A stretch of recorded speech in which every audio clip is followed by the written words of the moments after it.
all of you here for another Grip-Birkman Coaches Cafe, as we're going to be talking about the outliers. When we're doing team builds, those people that don't seem to fit with the rest of the group when we're looking at floor exercises, and they get some of those aha moments.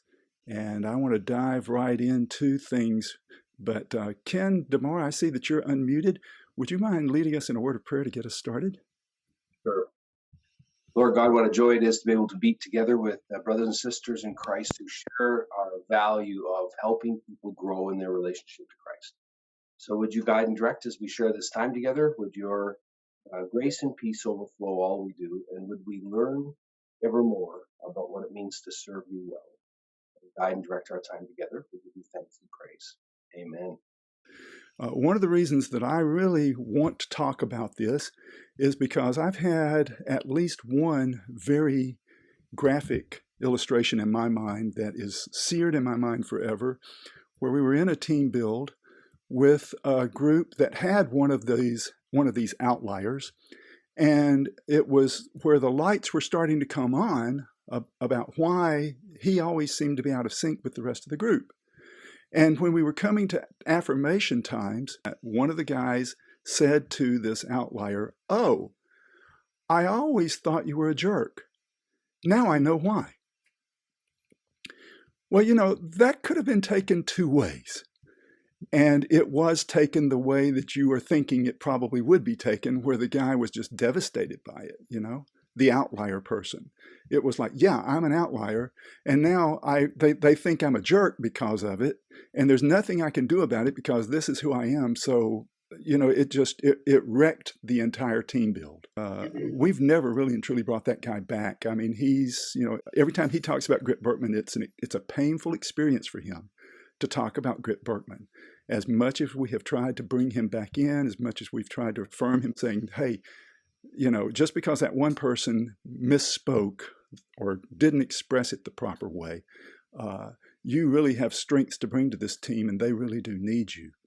So what I'd like for us to talk about in some of those kinds of situations is how we coach the individual, how we coach the team leader leading that individual, or perhaps it is the team leader themselves. And so how do we coach the team leader if they are themselves the outlier?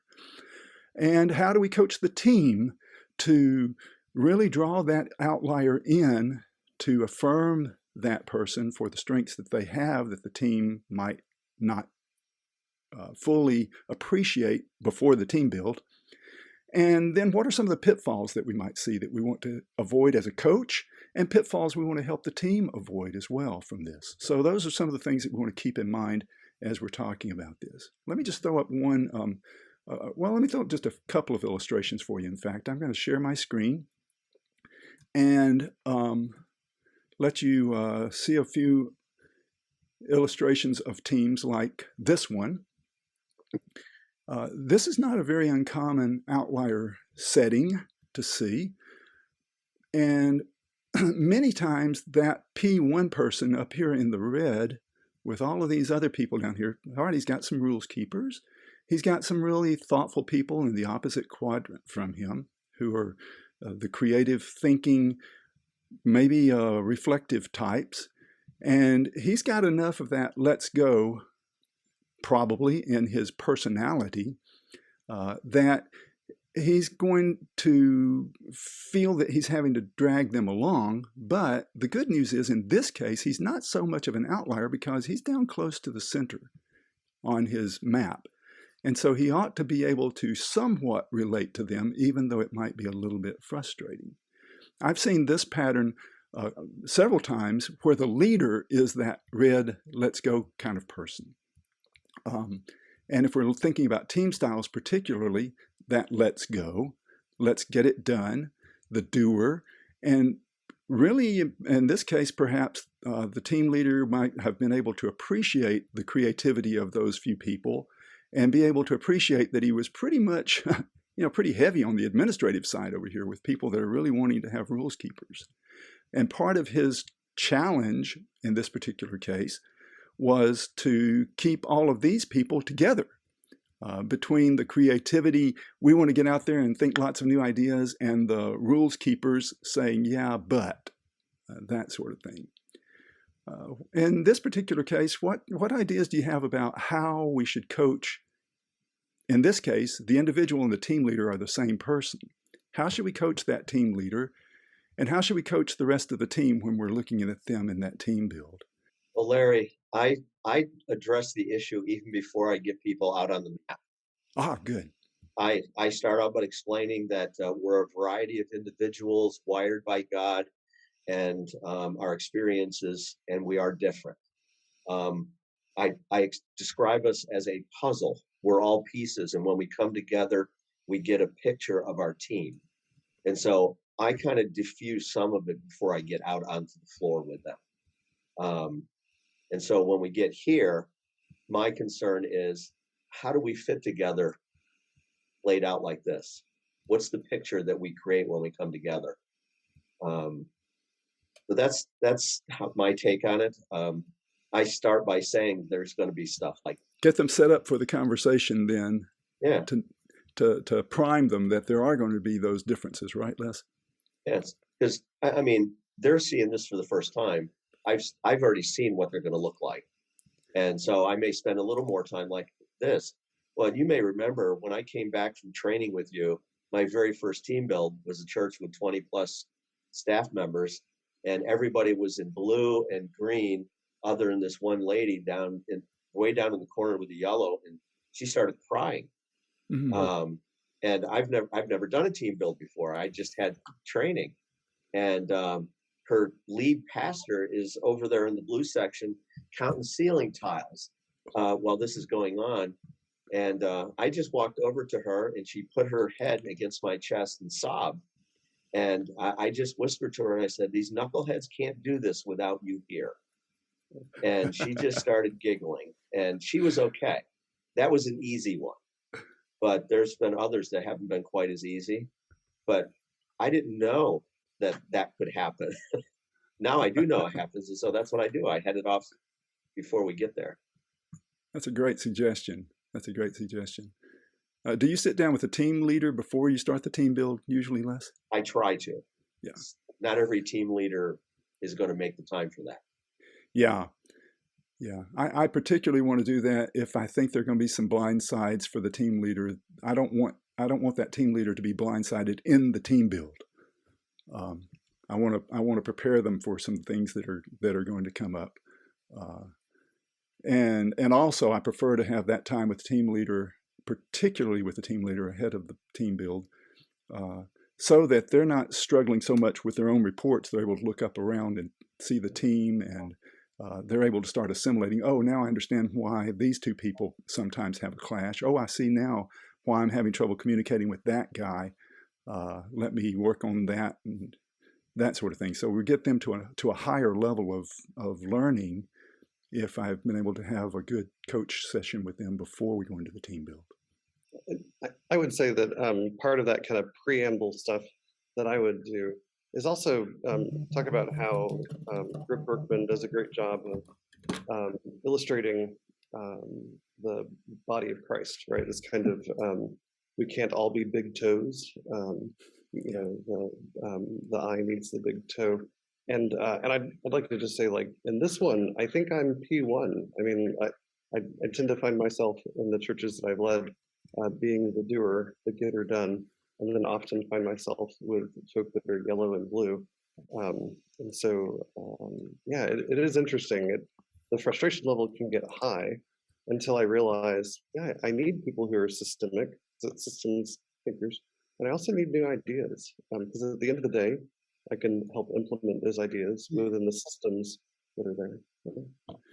Yeah, there's a good point. And, helping that person, when you can help these other people realize, hey, if all we are going to do is talk about these wonderful ideas and maybe even get a plan of implementation, we've got a lot of people that can help us draw up the manuals for it and everything. But at the end of the day, what good is it if it just goes on the shelf and nobody does anything with it? And to say, we need you to pull us up there into that red so that we will see some results from all of this, right? When you can get the team saying that to them and they realize, okay, I'm pulling this heavy, heavy train, But guess what? There might be another engine or two back there pushing that I wasn't aware of. They're just not up at the front of the train. Hey, Larry, yes, please, go ahead. well, just a question or just a clarification. We're talking outliers. You have a map pulled up right here.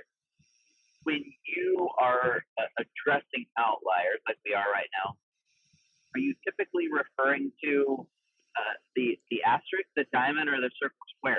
Which of those do you find to be really the point of outlierness, right? Where do I feel it the most if I'm that outlier? That's a really great question, John. In fact, this one we were looking at the diamond, but I want to look down here at this next one, the circle square, because this is really where the outlier is in this particular team. This is a real team, by the way. All their names are masked. But this guy is the real outlier, the P8. Everybody else on his team is, the one person gets down into close to the yellow and the red. Everybody else is below the southern hemisphere, all down there in the in that introverted hemisphere, okay? And this one person that has these strong extroverted needs, and on this particular team, he was constantly wanting to talk things out. Let's talk, let's talk, let's talk. And the rest of the team was as frustrated with him as they could possibly be, because they would want to get their ideas out on paper, and they would want to be very due diligent type of people with the task assignment that they had. They wanted to work on their due diligence. They wanted to work primarily alone. Most of them were loners. They would come together for the team. They would get some instruction, and then they would want to just go do their jobs independently. Whereas he would want to really talk it up. He would want to be with people all the time. And their ears were getting tired. And he was getting frustrated because nobody was wanting to really engage in conversation with him. And when they came to team meetings, when he's finally able to be with the people that he's working with the most, he was looking forward to that, to be able to have time of fellowship with them. And they did not want to get out of their need of just wanting to have, quiet alone time. And for them, coming to team meeting meant, let's have a retreat where we can all go have private devotionals and come together for a couple of hours maybe, to talk about stuff. And then the rest of the time, let's go be private. It was not working very well until we got them on the floor and they saw, oh, now we see why he needs to talk so much. We need to set some time aside for him to just really, really talk. And in this particular case, they came up with a plan. Let's take turns. Who's going to go eat with, I'll name him Bill right now. Who's going to have lunch with Bill today? Who's going to have breakfast with him tomorrow? Who's going to spend one-on-one time with Bill so he can have a lot of that? And when we're in our meeting, let's let him have time to vent. They came to that conclusion on their own. We need to give him time to process verbally what we're talking about. We're processing it internally, but we've got to give him time to process externally. And it was amazing the turnaround that team had when they came to that aha moment. So this one was a success, for sure, a real success. And I would say, John, it's really mostly in the needs, but we will see it in the diamond behaviors as well. Did you have some other comments, thoughts about that, John, that you can share? No, probably the other, just to add on, the other example that I've seen is that team leader role when they're that person that's north of the equator. A lot of times they'll say, well, just talk to me, just tell me, or we'll just have that meeting about it, and assume that others would be able to respond to that, not realizing that not only is that uncomfortable, it doesn't oftentimes feel safe, and to be, I'll say barraged, sort of, be bombarded with sort of this, well, just give me some feedback, just tell me what you're thinking, and then we can fix it. That they don't realize that isn't the solution for that team. So I think that's as team leaders, get into that space, I've noticed that can be a challenge at times. Absolutely. And getting that team leader to think about their own needs, where that team leader is probably saying, this works for me. When I get to just talk it out like that, then I feel much better afterwards. And they don't realize that perhaps the other person has the opposite reaction to that. So it's a really good point. And in a team like this, where it is a stretch for people, then we have to say, okay, at the same time, to Bill up there, P8, for him to be aware that those other people don't have the same need that he has. And so give them some space. Find the people, that are willing to share. Maybe mostly it's going to be this person that's right there in the middle that can perhaps see a little bit of all the angles of things. So maybe that P2 person is going to be one of those people that's going to be most called on to help. Or it may have to be somebody else outside the team. It may be that you're going to have to get that need met outside the team so that you can function effectively with the team. By the way, these two illustrations are with the same team, and you see how with his usual behavior, he's able to get down there into that blue, yellow, some really, it's almost right on the line there between the yellow and the blue. So he's able to operate in that world very well. The problem is he needs to get his needs met in order to do that. And that's where the other people may not understand it, because, see, most of them are south of the equator with their usual, and they're south of the equator with their needs as well. So those people have a huge blind side. They aren't able to draw on what we sometimes call that secondary strength, which is your needs, because you can understand other people coming from there if your needs are in a different quadrant. But if your needs are very close to your usual style, you've got a probability of a pretty big blind side there and not being able to relate to those other people well. In this case, it might be that he's going to have to find somebody else outside the team that will let him do a lot of his venting. Any other observations about that? Just a quick two things. One, I love if it's a single leader and if it's an outlier, to go ahead and combine the two images, take the usual leader and drop it on top of the needs of the team.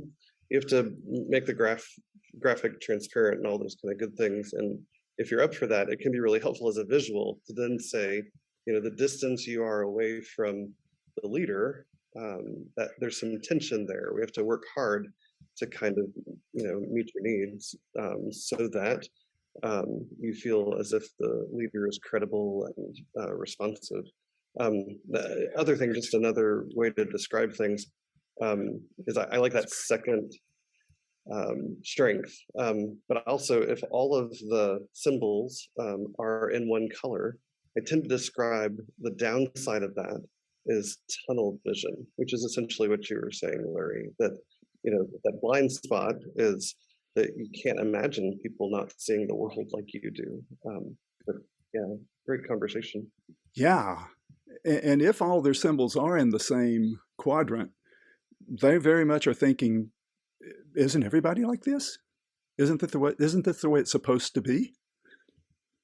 So that's a really, really good point, Peter. Yeah. Well, and not to make it longer than needs to be, but I also like to say that if you're all in one color, you're WYSIWYG, which is that old phrase we used to say with printers where, you wanted to see what you see is what you get, right? And so and also with this whole outlier conversation, there are pros and cons to everything, right? And I keep reminding folk that Grip-Birkman is really, it's a wellness assessment. It's a positive psychology assessment. There's no pathology in it. That if you think it's negative, then let's talk about it, because there really is something positive about what's going on. Yeah. And well, Dorothy, yes. Yeah, Larry, correct me if I'm wrong. I think I read somewhere that the usual behavior are learned behaviors. That's right. You adapt to the environment, but the needs are set, kind of set. It's really hard to change the needs. It's set in childhood. So I would say that on the diamond page, the map, I'll say that, well, since usual behaviors are learned behavior, then in this team, we all have to change and try to adapt and kind of like move to the middle. What do you think? Yeah, and it's a stretch, though, is the thing, because when we're saying our usual effective style is this, I found that this is the best way for me to get the job done. So now it's a stretch if I'm going to try and behave in a different way to try and help that person get their needs met. And so we need to recognize, yeah, can we do it? Yes. Can we do it for a long time? Probably not, because it'll start to drain us. And so we have to recognize that it's a stretch when we're doing that. Thank you. Yeah, but the other thing is, Dorothy, another thing to think about is we're looking at averages here on the map.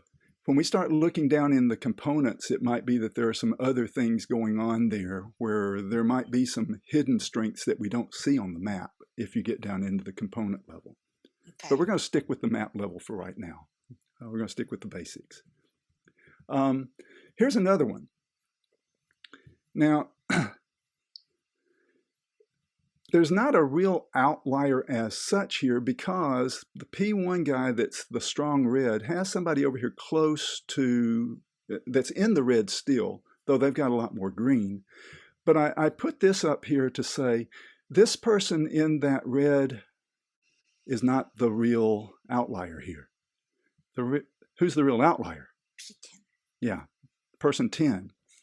So this guy's not an outlier. He's got some people that he can relate to, at least one person that can get that he can relate to, and he sees himself on this continuum perhaps.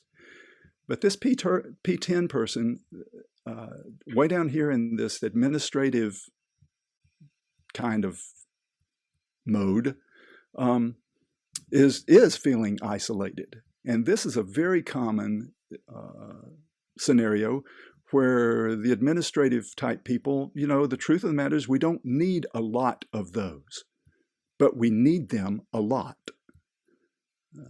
We really have a strong need for them, but we don't need a whole lot of them to get the job done. And so often these people will be the ones who feel like they're the loners, the outliers, and sometimes may not last very long on the team because of that, because they don't feel that they belong. So what can we do in this particular case to help that particular person feel included in the unity of the team? Hey, Larry. Yeah, Just Bo. to clarify, we can't see the top of the screen. So are we looking at behaviors here? Yeah, in this case, you can go either way. Let's talk about behaviors first, because I'm going to turn the table on it and then say, what if it's the strong need? Okay. So let's talk about it in terms of behavior to start with. Usual style.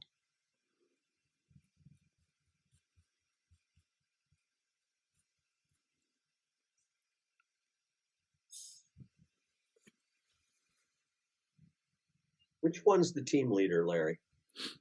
In this particular case, the team leader in this case is this P2 very close to the green line.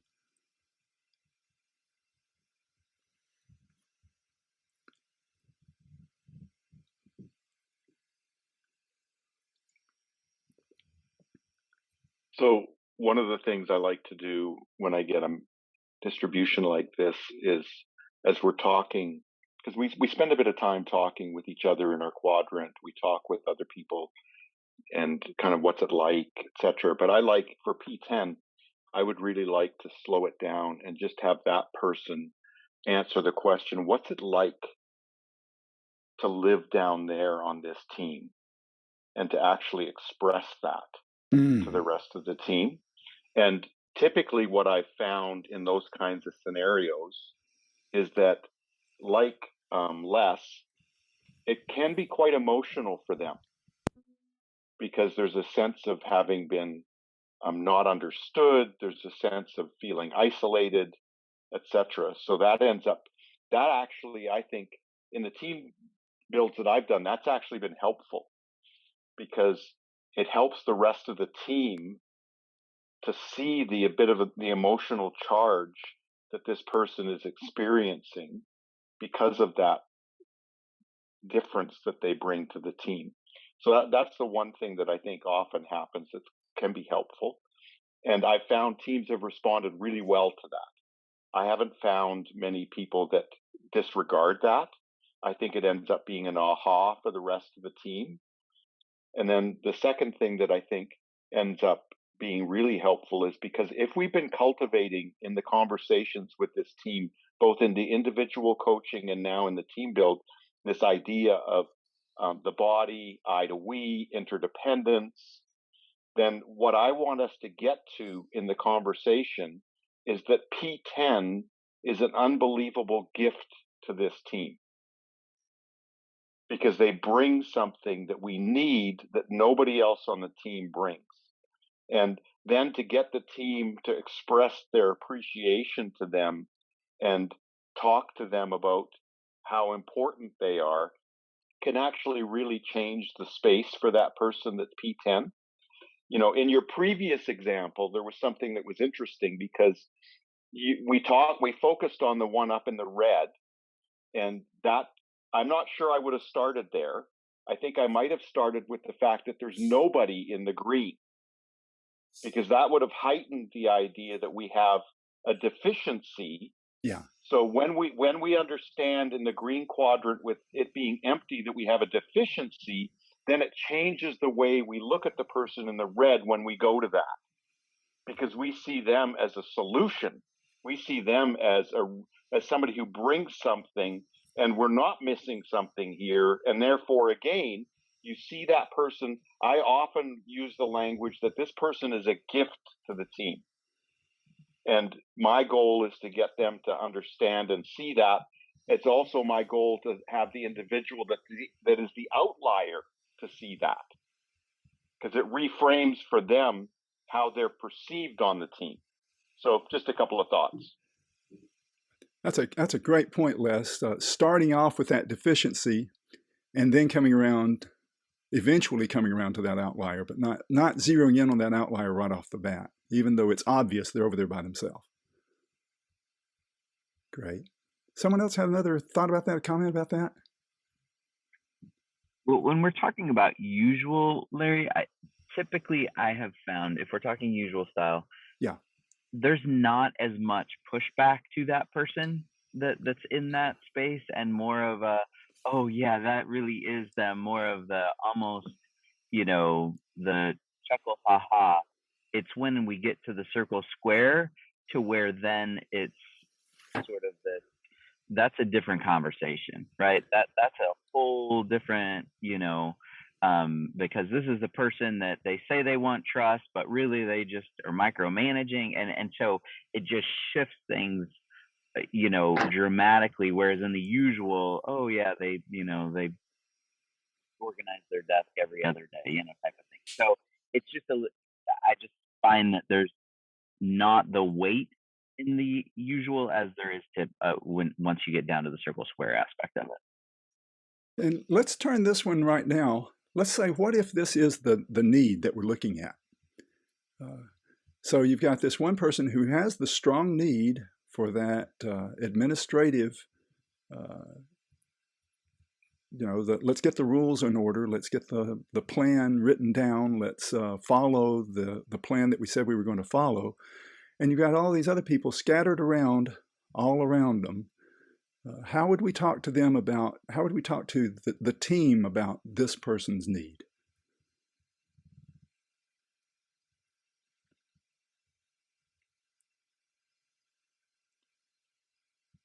I'll start, Larry. I think the first thing that I typically hear when they look at that sheet that's personalized for them, for the need, probably at least 8 out of 10 times, the person in the yellow will say, I need an environment of trust. And so the thing that I love to do is to follow that up with, okay, and how does someone earn or maintain your trust, and what does trust look like on the team? It's a word like communication. There's just so many layers to it and so many different perceptions of it. To really force them to articulate that, I find in the context of team, then at least gets the ball rolling a little bit in that conversation. Yeah, I've heard that expression, in fact, from I'm thinking of one particular person that was in this situation with a team that I was a part of, and many times he would say, "Trust me, this is what's going to happen. If you guys go forward with this plan," many times it was, "If you guys go forward with this plan, trust me, this is what's going to happen." So that I had not thought about it that way, John, but that trust me thing, he really was saying, "I wish you guys would trust me to tell you where the pitfalls are, because I can tell you."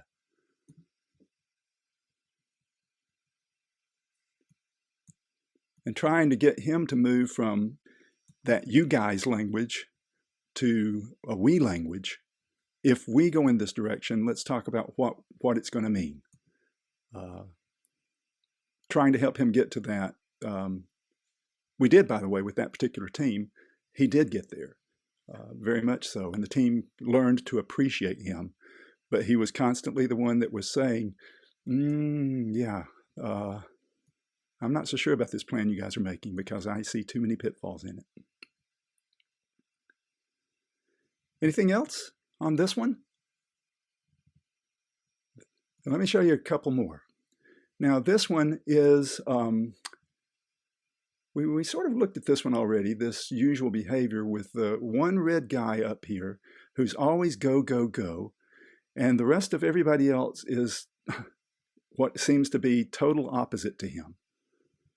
Even if they're in the green, they're moving way over toward the people side, and he's very task-oriented. Or they're moving down more toward the introverted, and he's very extroverted in his behaviors. So what I want to say, though, is in this case, this is his usual style, okay? His usual is go, go, go. But everybody else's need is down here.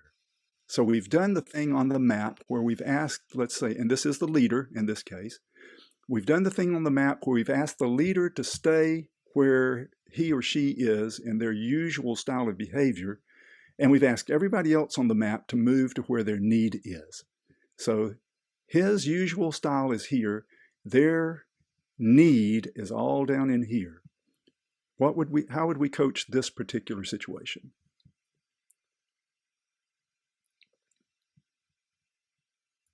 That leader's not going to meet their needs. Yeah, not by his usual behavior, is it?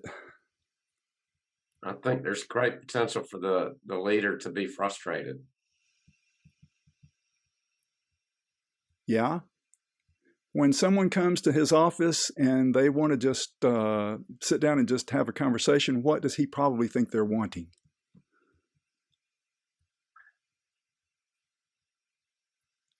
That's a speculation, I know, but chances are, what is he thinking that he's going to do for them if they brought a problem to him? Fix it. Yep, going to fix it on the spot, right? And that might not be what they're really wanting, what they're needing when they're coming to him with that. What might they be looking for? Appreciation. I think of yellow, I liked how John talked about yellow being needing trust. I would say that blues tend to need a feeling of appreciation or being valued or listened to. Absolutely. And this P3 person way down here in the total opposite end, very much wanting to do that, right? In the extreme. I know this is kind of trivial, but one of the coaching I would give to P1 is don't wait for people to come to your office. Go to theirs. Not in an obnoxious way. I also think one of the things you have to consider with blue needs is that interrupting flow can be really disjarring for blues. But finding a way to, because an office is like your space. It's another way to show appreciation as opposed to, well, I'm busy. I'm the leader. I'm the doer. Right? You come to me. yeah, the coaching could be pop in at the beginning or the end of the day or around lunchtime.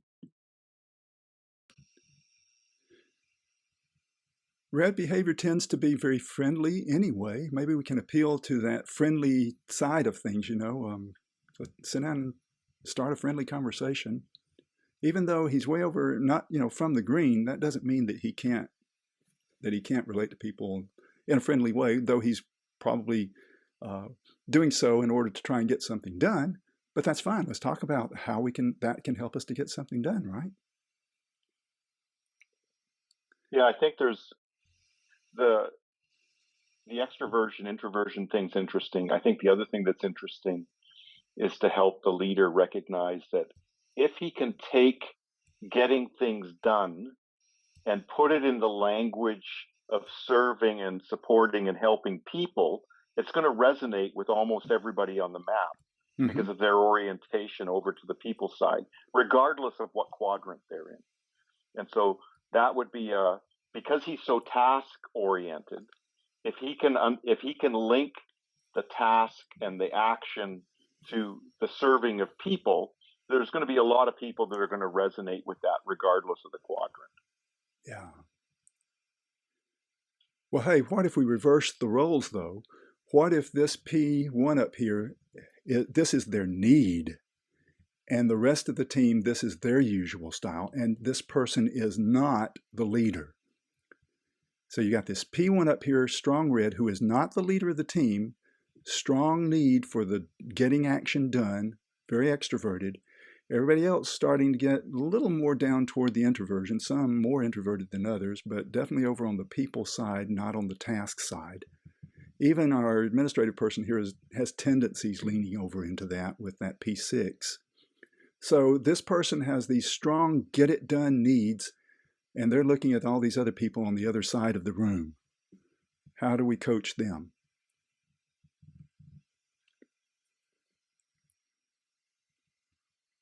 Could it be that P1 may not feel that things are moving fast enough, we're getting enough things done, and that person could feel frustration? You may not be able to see it, but they may be frustrated as the people in the blue or further to the right are contemplating or taking more time with the process.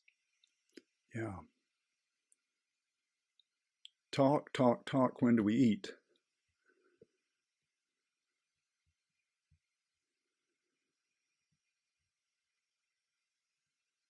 So how are we going to help them?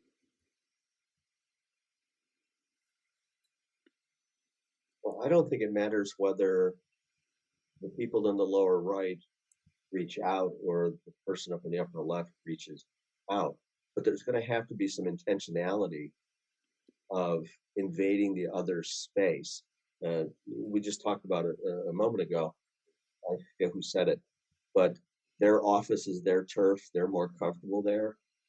And if we're going to develop a working relationship that's going to be fruitful, we need to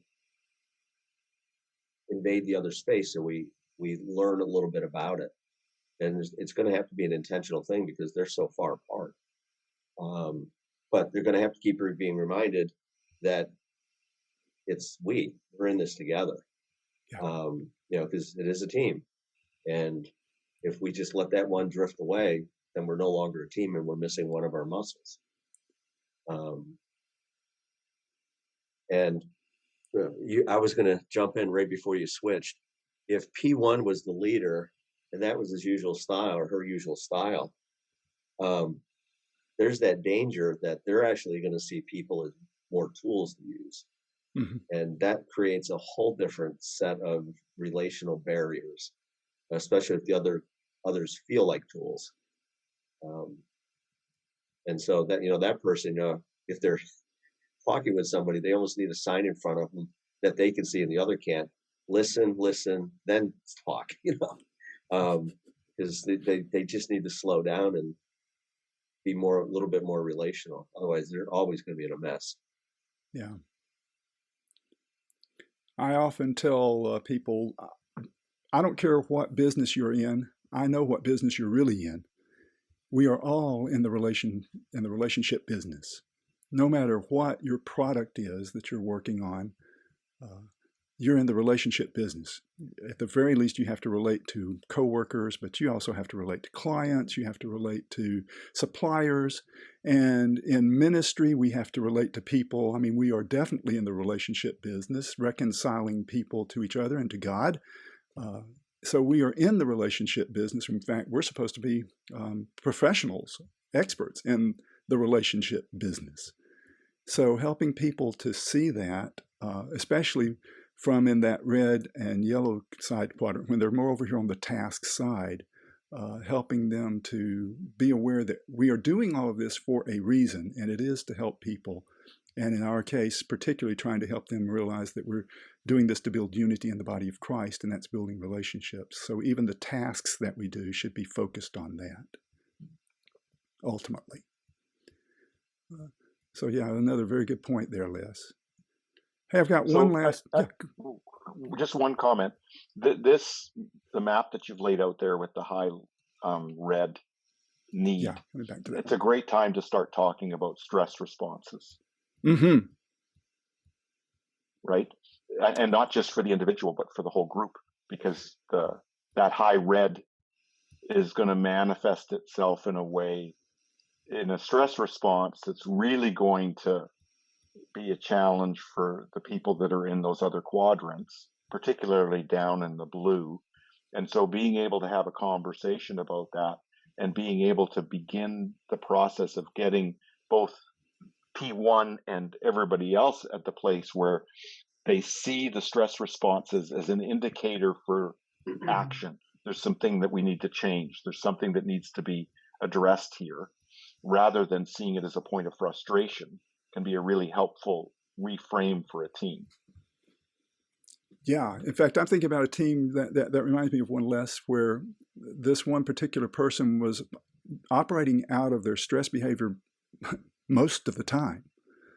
The team rarely, in fact, probably never really and truly realized when they were seeing the person not operating out of their stress behavior. And so all of their thought about this person is negative because they're constantly acting out of distress. And that just widens the gap. And so helping them to realize that, wait a minute, there's another side of this person that could be operating in a much more positive way if we could help this person get their needs met. Yeah, absolutely. And it's obviously a very helpful conversation for P1 as well, because it can become that, you can become much more self-aware and then begin to work towards staying out of stress.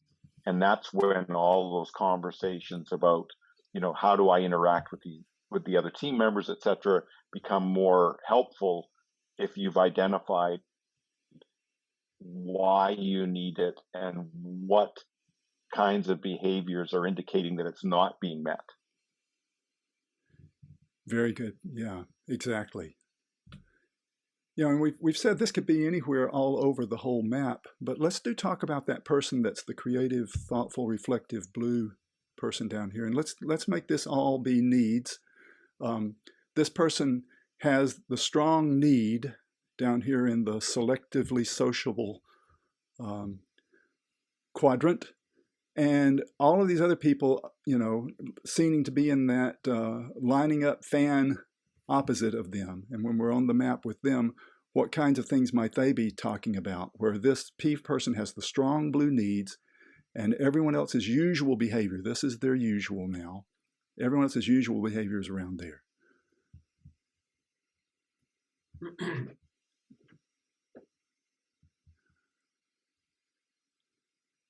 I would think the larger part of the team is going to be wondering what's the other person getting done. Because if they're on task, there's probably measurable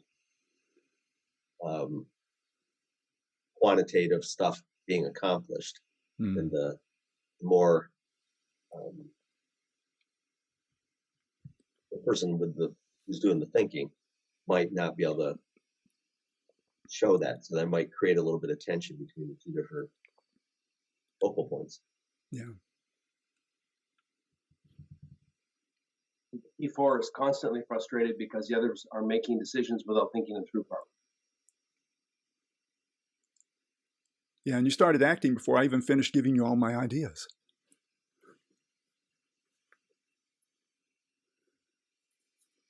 I think like often on the map, we have individuals just sit and talk together across the diagonals. So, if P4 is just sitting there talking to P1 before you actually have too much, real team interaction happening, there's a level of understanding and expression happening that P4 is going to find helpful, right? They've been able to actually talk about it and then converse with somebody about that. And then after that conversation, it's easier then to bring it out to the broader group without it feeling so focused on them, perhaps. Hey, there's a good point there too, Les, about when we are dealing with that outlier, if we're not careful, we will spend so much time focusing on that. Several of you here are signature certified Birkman professionals. And so when we're working with the component side of things, and we see that person, whenever we're doing a wall exercise, let's say on that, and we see that person constantly shifting, everybody else shifts to where they are perhaps with their need, and their need goes to the opposite direction, and they always seem to be out there. If we're not careful, we'll start to zero in so much on that person, they'll feel even worse because we're spending so much time on that person as the outlier. So we do have to be kind of careful about that. Yeah, totally. And I think it's helpful for the team to be thinking about solutions on the whole rather than just the outlier, because that disarms it a bit as well.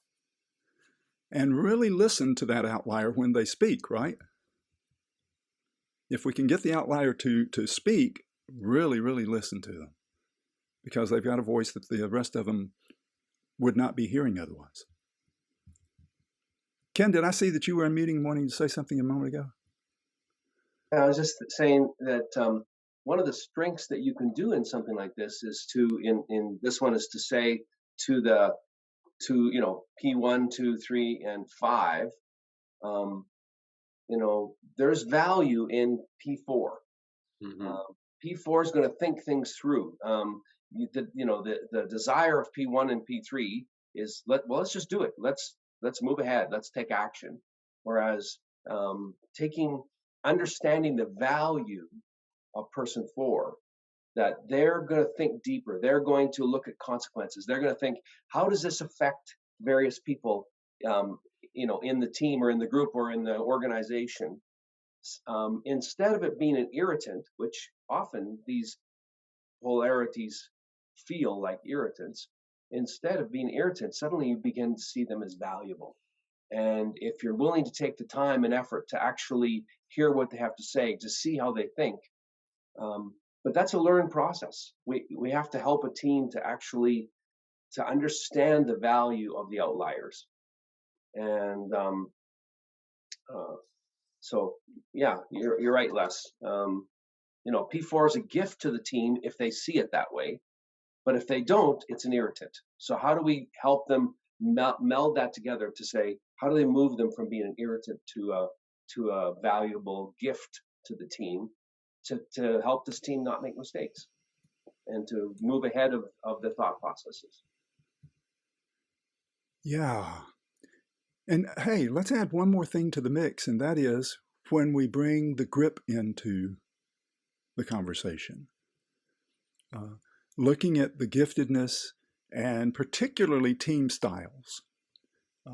This is one of the places I think where we can say, the team styles may show another side of someone that might give us the other strength that we can draw on to help them to have a point of identification, a point of contact, a common language.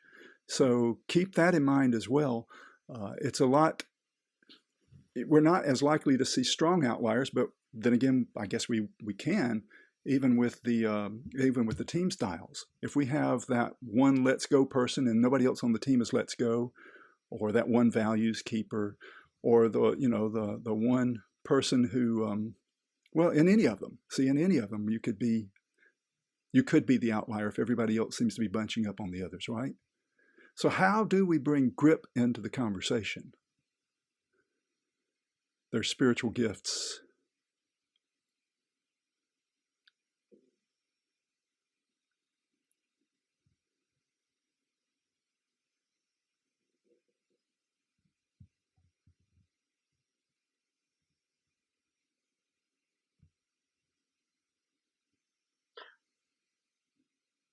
the grip naturally uses the "you will need" language. Yeah. And so that actually ends up being really helpful, because whereas on the Birkman side of it, we're facilitating that awareness, the grip puts it right out there in front of them from the second they see their report. Ends up, I think, helping. And also often in the grip, there are some gaps that help people understand that, okay, yeah, there's some things we need. And then it's easier to go from there to, okay, this one individual brings something we need. Yeah. Yeah, I think we got all of that, Les. That you will need at the bottom of the graphic is so helpful with that. And what if we say, okay, we all have this need and no one on the team has that? Well, another thing about the grip is that you can go and you can look at the scores and say, wait a minute, but nobody scored a 0 on any of these. So, it may be that someone will have to have a little bit of a stretch to reach down into that. Or we look and we say, we've got to look outside of the team. We have some other needs, and we are not a team in isolation. We are a team of teams. We are part of another larger organization, perhaps, or we have other people that we work with. How are we going to reach out to some of them to get them to help us to meet these needs? So bringing the grip into the conversation, I think, is an important part of this. It is. It's a very important part of this.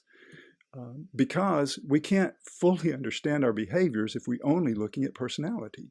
Once we have become followers of Christ and we have the Holy Spirit working in us with the gifts that we have been given, that changes some of our behaviors. And when we are acting in the Spirit, when our gifts are at work, and we are seeing the fruit of that coming out of our actions, now we can start to understand, am I acting out of my personality, or am I acting out of my spiritual giftedness? Yeah. One of the pieces of adding the grip to the conversation, Larry, that I think is like an aha moment for people. When we're talking about personality, we think about people. But when we add that spiritual gift conversation, now God's in the conversation. And he's part of designing this team. And we might tend to listen to God more than we will people. And so sometimes you can use that leverage to press so how do we work together? What intentionality do we need to have here? Because God put us together. And I'm just wondering, how valuable that might be playing out. Yeah, good point. And that is, we do have to keep reminding ourselves we are Grip-Birkman. We sometimes will get so enamored with the Birkman and we get so caught up talking about that on the map that we forget to bring in that spiritual giftedness part, bringing God into the conversation, as you say, Liz. So let's be very much aware of that. And hey, sometimes we might be using grip alone. We're seeing more and more people now starting to use the grip, and they're not ready to go to the Birkman. They're just using the grip. And so the same principles here will apply of trying to bring those outliers into the conversation as very much needed and affirming them, which is, I guess, the last thing I would want to really remind us of, that that affirmation time is so important whenever we're doing a team build. When we hear people affirming that outlier, and I have more than once seen people with tears running down their cheeks, absolutely crying, because they said, this is the first time anybody has ever done anything like that for me during that affirmation time. So particularly as we get together for more in-person team builds now, be sure to always have a box of Kleenex there in the middle of the floor when you do these, because we do expect it to be an emotional time. It should be, because it really is where we are building strength in the team by affirming one another. Well, listen, I have enjoyed so much talking with you, and I have made some notes myself of things that I've learned from you as we've been in the discussion today. So we will sign off and say thank you again for joining us. We hope to see you again next month for another Grip-Birkman Coaches Cafe. Meanwhile, just keep doing everything you can, folks, to build unity in the body of Christ so more people will know Jesus. Bye-bye now.